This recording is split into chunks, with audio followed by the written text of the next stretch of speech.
Welcome to the Hobby Homestead. I'm Amy and I'm here to show you how to start loofah seeds. I'm growing in zone 6A in Canada, and what you really need to know about my growing area and growing loofahs is that our average last frost date is early to mid-May now, and our last average frost date in the fall is end of September to mid-October.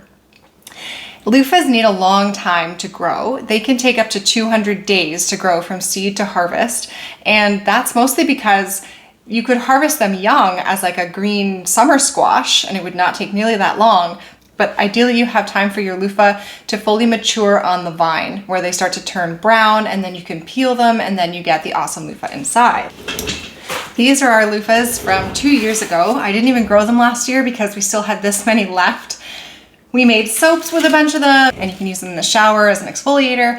You can use them to scrub your dishes. This is what's underneath the skin. So you want it to turn nice and yellow on the vine so that this starts to really form and get dry, structured inside. Otherwise, it's just like a zucchini on the inside of it, and it's not going to give you this great quality material that you can use as a sponge. Now, because loofahs take a long time to grow and to mature, we start them really early. I start my loofahs in January. You can get away with starting them in early February as well. And because they take so long, it can be helpful to do some things to the seed to help them germinate faster. Now, I have here a Ziploc bag. I want to point out that we have completely gotten away from Ziploc bag use in our home. These are just, 5-year-old bags that we just keep reusing and washing.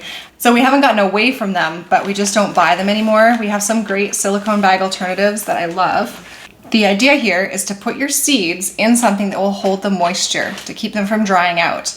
So I've put seeds inside a paper towel and inside a bag, and then I set them on heat. That's how they're looking right now.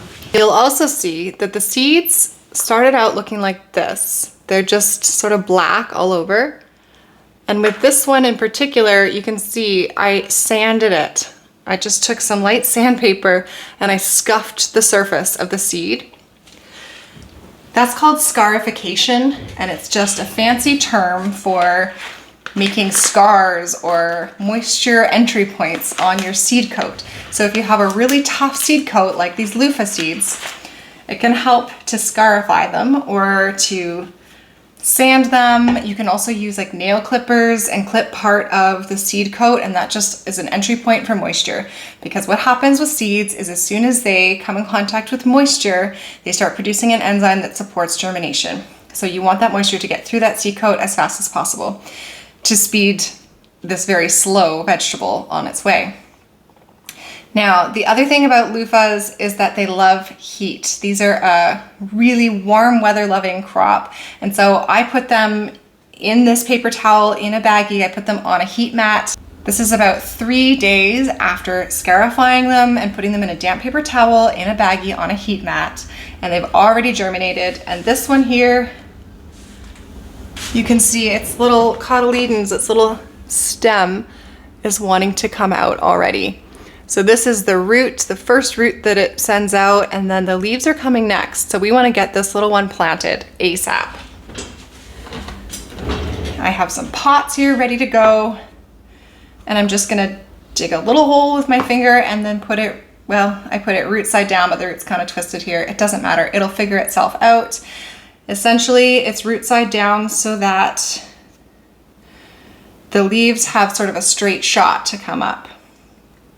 Interestingly, I heard this gardener saying recently on, I think it was a Facebook group, that they have done some trials on planting thick coated seeds upside down, like the wrong way, so that the root side would be pointing up, and then when the leaves come out, they're pointing down.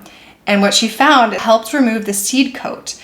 You may have found when you're sowing seeds before that sometimes the seed coating gets stuck on that little baby plant when it's just a little stem and 2 little cotyledons, the early seed leaves, the seed coat gets stuck on it. And there are some tricks out there, like people say spit on it or rub your spit on it. And I've done that, and I still break the little seedling when I try to get the coat off.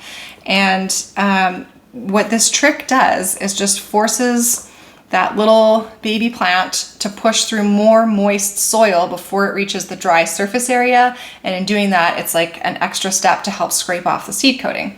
Thought it was interesting. I haven't tried that trial myself, but I might one day. But with these, you just want to plant them root side down.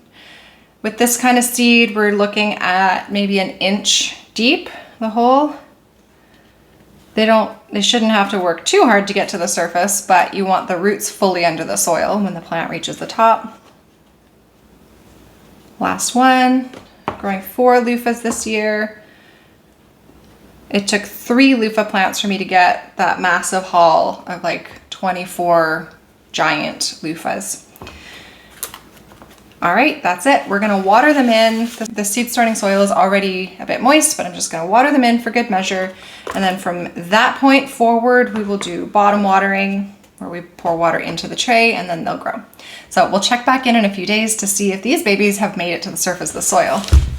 All right, I'm back 10 days later. You'll see these were the cotyledons, the first seed leaves. They're huge on a loofah.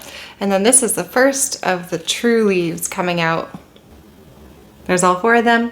Loofahs will get huge when you're growing them inside. As I mentioned before, these aren't gonna go outside for another 4 months almost. And so they need room to grow. These will need to be potted up. In fact, possibly twice. I mean, I start them in sort of large containers for your typical seed starting container. And as soon as they start to show signs of being stressed in here, you'll see roots starting to poke out the bottom and maybe the leaves are just going a little bit paler green. I will pot them up into a pot that's probably 6 inches across. And I think by the end of last time I grew these, by the end of the seed starting season inside, I had these in gallon pots. The other thing I recommend for keeping these inside for this long is to put a little trellis in their pot. It might seem strange, but they will just grow and grow and grow like a vine. And they can really take over seed starting shelves or wherever you have them under your grow light. But if you put a trellis in, so even just like chopsticks to form sort of a teepee shape, and then you can wrap the vine around that as it grows. I wish I had pictures of doing that. I didn't save any pictures of it, but you just wrap the vine around that little trellis that you make inside the pot so that it takes up less vertical space. It keeps it compact and tidy, and yet it'll still get lots of light and photosynthesize even when it's trained around a little trellis like that. So those are my recommendations for growing loofahs from seed inside in a cold climate where they're gonna be inside with you for maybe 4 months. You wanna scarify those seeds so that they germinate faster. You can also soak them so that they absorb water faster, which will lead them to germinate faster. You can also use a heat mat to get them growing faster. Once they get growing, they don't really need the heat mat anymore, but you are gonna have to think about potting up faster than with other plants, considering even though it takes a long time for them to develop mature fruits, the plant itself still grows massively. It's a huge vine. So pot it up when it needs to be potted up. You might have to do this a couple times. Be prepared for a large pot at the end of the season when you're ready to move it outside, and consider trellising it. I almost never feed my seedlings because there's enough nutrition in the soil that I start them with in your typical potting mix that you would pot them up in, but these do get hungry, so I have put some diluted fish emulsion in it before. Not a lot, just something to keep them fed and happy because they grow so much. That's all I have to show you for now. I can give updates along the way as they grow, but otherwise we'll check back in the summertime when these things are growing outside on a massive trellis and we start to see their awesome gourds growing.